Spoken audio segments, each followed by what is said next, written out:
Insemmilkom, Sinjuri, għal darboħra nirringrazzjakom li qed issegwu l-programm. Sa nibdew bid-ġrajiet kurrenti bl-Ingliż għal dawk li ma jitkellmux bil-Malti u dawk li jpreferu l-lingwa Ingliża. Sa nitkellem ma' Segretarju Ġenerali tal-Partit Nazzjonalista Michael Piccinino.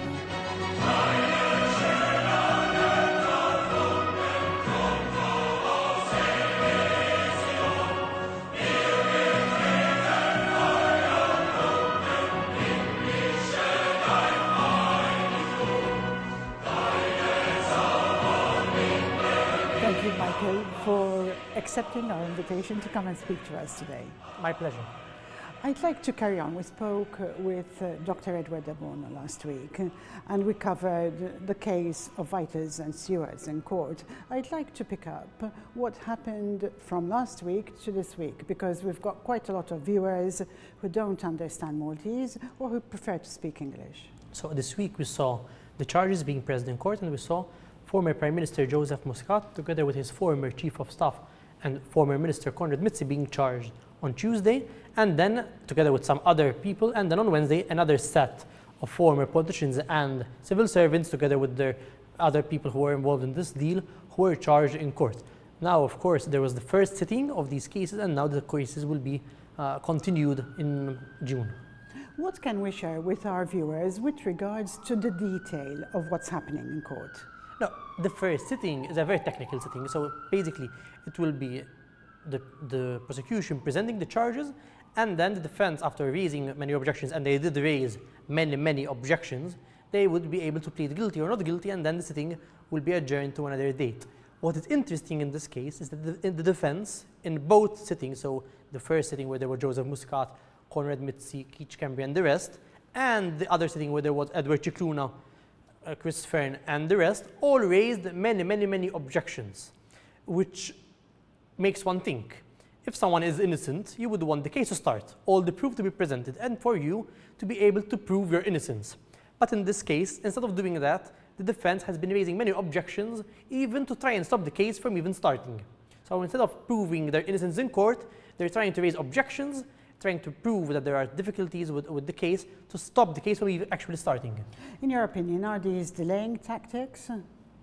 Well, of course, everyone has the right to try and do all the objections they want in court. But again, as I said, if someone believes true that they're innocent, they will just go with the proceedings and will actually invite the prosecution to, as fast as possible, present all the evidence and proof to be able then to rebut that evidence. And if they are in fact innocent, which they claim to be, they would be able to prove it in front of the court of law.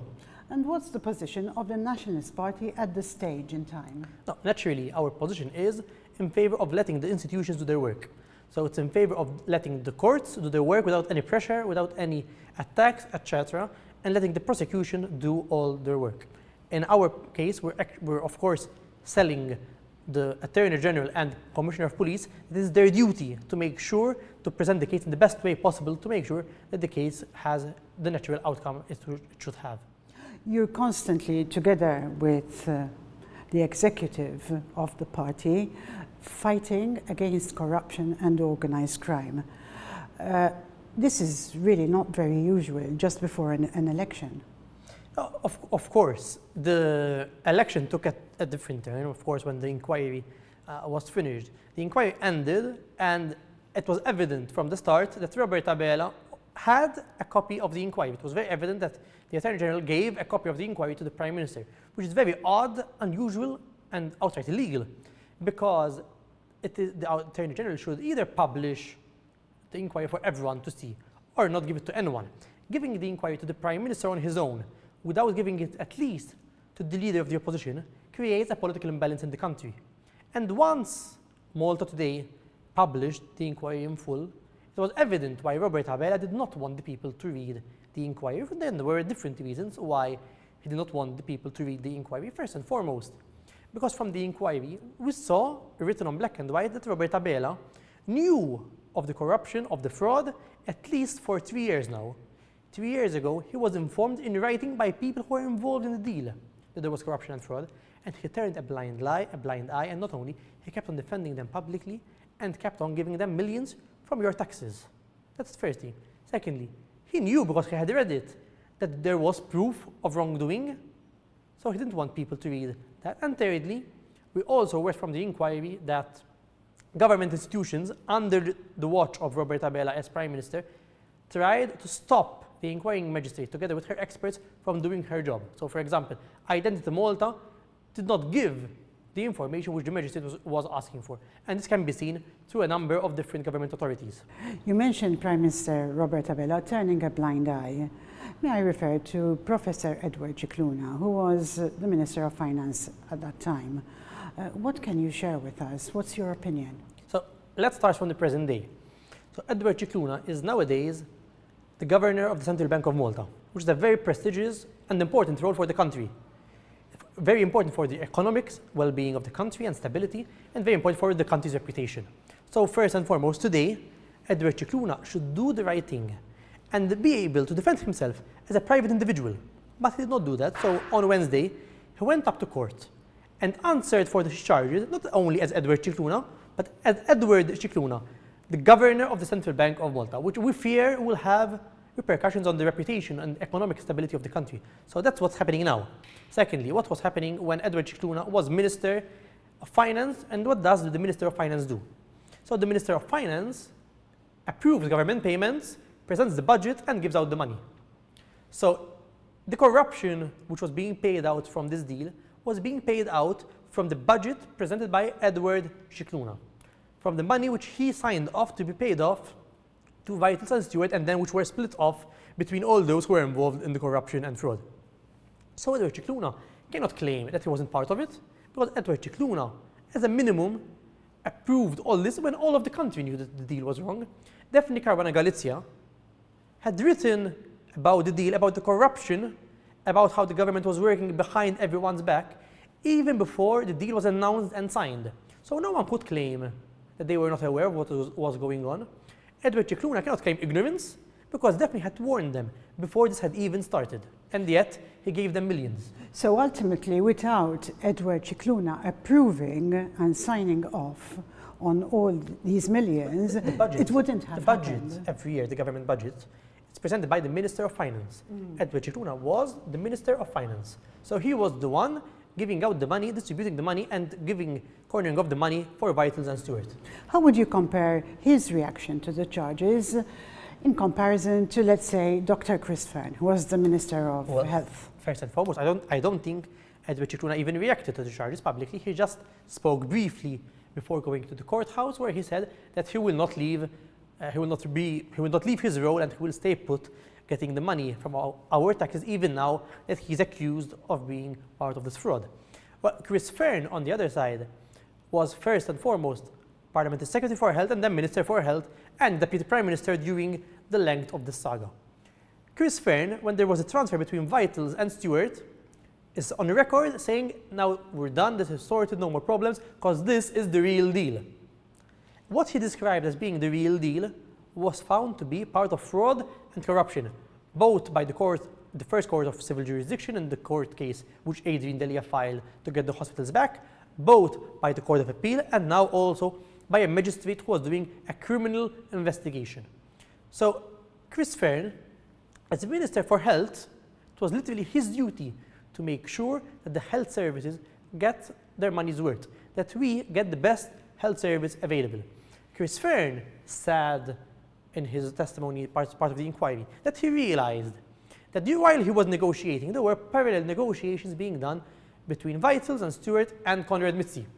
So even though he realized there was something wrong, that Conrad was negotiating parallelly, he still went along. He did not stop the deal. He did not go to cabinet and say, listen, this is corruption, I'm not going to be part of it, I'm going to stop it.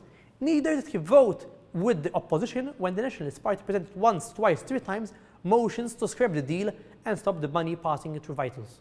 In your opinion, what impact does this have on the business community, on new investment from abroad, and in general on the public? So first and foremost, let's start from the public, because I think the public is the most important person around. The taxpayers is the patient who goes to the hospital, and is everyone which is affected by this deal. So that's the first and foremost. I think the problem with all of this which is going on is that the public loses trust more in institutions. The attacks by the Prime Minister on the judiciary, on the media, and on civil society are a big problem because they sow tension inside the community. So I think that's a big problem.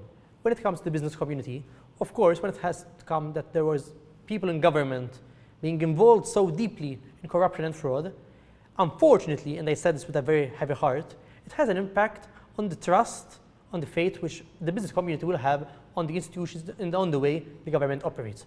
So as a nationalist party, as Partit Nazzjonalista, we will work to help build Malta's reputation from scratch. From what we've seen last week, it seems that former Prime Minister Joseph Muscat still has a very huge following. Joseph Muscat was Prime Minister for, I think, 8 years, almost 9 years. He did get his results. Of course, that doesn't compensate for the justice system. The justice system decides whether someone is guilty or not guilty. In our opinion, there has to be the course of justice, which has to take its course. And then, of course, the jurors eventually, if it gets to that, will decide whether Joseph Muscat is guilty or not. And at the end of the day, no one is above the law. No one. Irrespective of if you're a former prime minister, a former minister, a permanent secretary, a former governor of the central bank, a common citizen, everyone at the end of the day has his day in court, and then the courts decide whether you're guilty or not, and you are sentenced or not accordingly. We are in the week of the elections for the European Parliament and also the local councils. What impact does all this have on the electorate? So, I would rather be here in the election week speaking about the cost of living, on healthcare, on traffic, on the environment. But unfortunately, the campaign has been taken over by the events which have come out of the inquiry. So I would rather be speaking to you how the Nationalist Party has solutions to problems such as the cost of living, how we won't tax the cost of living allowance, how we will give tax credits, those businesses who employ people and who will have to have more cost because of COLA. I would love to be speaking to you about how we will establish a national fund to help importers and exporters and much, much more. However, unfortunately, we're here discussing the Vitals inquiry. So what impact the inquiry will have on the general public, I think is very hard to say because it's a very volatile situation. However, of course, I think it brought to the public also the extent of corruption which went down in the Labour Party, in the Labour government during the last 11 years. Michael, there are many foreigners, as we all know, living in Malta. Some of them have lived here for 10, 20 years and have received their votes, their right to vote. But quite a lot of people say that they're not really that interested. What would you say to these people who've made Malta their home?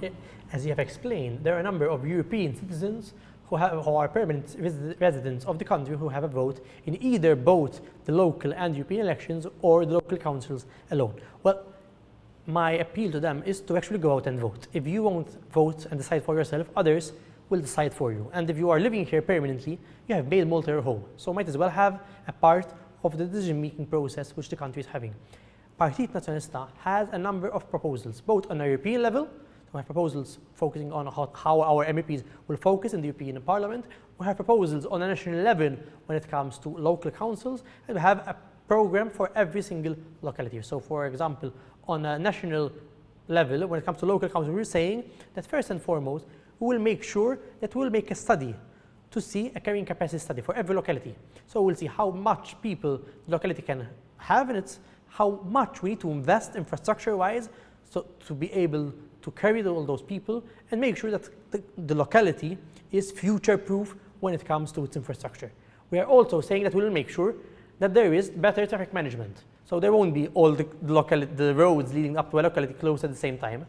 And thirdly, we're also saying that we need to make sure that the environment will be taken care of, and when it comes to, for example, garbage collection, that we will make sure that the garbage will be collected properly, even more than once in the same day if need be. That's where the local councils come in. Of course, it's a local council election, and more importantly, for those of them who are living in Gozo, we are making a pledge that our local councillors will make sure that Gozo will keep its additional characteristics.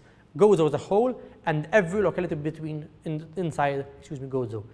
That is one of our major pledges when it comes to Gozo on behalf of the Nationalist Party. How important is to keep democracy in this country? I think keeping the country democratic is the first and basic principle of all of us who believe in democracy. So if you want to enhance democracy inside the country, my appeal to you is go out and vote next Saturday and vote for all the candidates contesting on behalf of Partit Nazzjonalista who is a party which believes in democracy, who believes in the rule of law, who believes in human rights, and who wants to make sure that good governance is at the forefront of our policies in government, in local councils and the European level.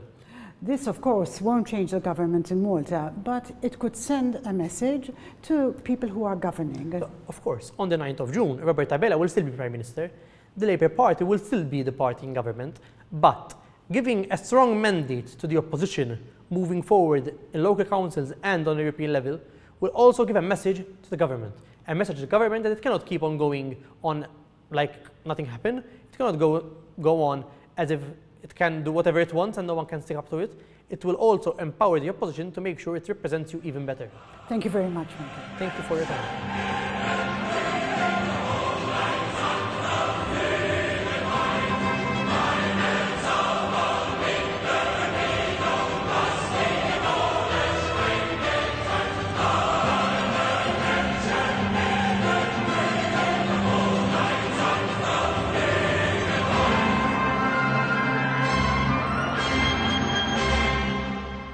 Signori, grazzi li segwejtu l-intervista li kelli ma' Michael Piccinino, is-Segretarju Ġenerali tal-Partit Nazzjonalista. Infakkarkom li din il-ġimgħa se jkunaw l-elezzjoni tal-Parlament Ewropew u tal-Kunsilli Lokali u għandkom bżonn toħorġu tivvutaw. Tridu tivvutaw għal kandidati kollha, jiġifieri tagħtu il-vot l-ewwel in-number 1 lil dak il-kandidat li tippreferu u tibqgħu sejrin u tifqu fin-numru 8. Jekk għandkom xi kummenti jew tridu aktar informazzjoni, għad baqalkom biex iċċemplu lelkom jew in-numru li jidher fuq l-iskrin biex issaqsuna u aħna nkunu nistgħu ngħinunkom. Grazzi li segwejtu, jiena Leja Hogg għal Net TV.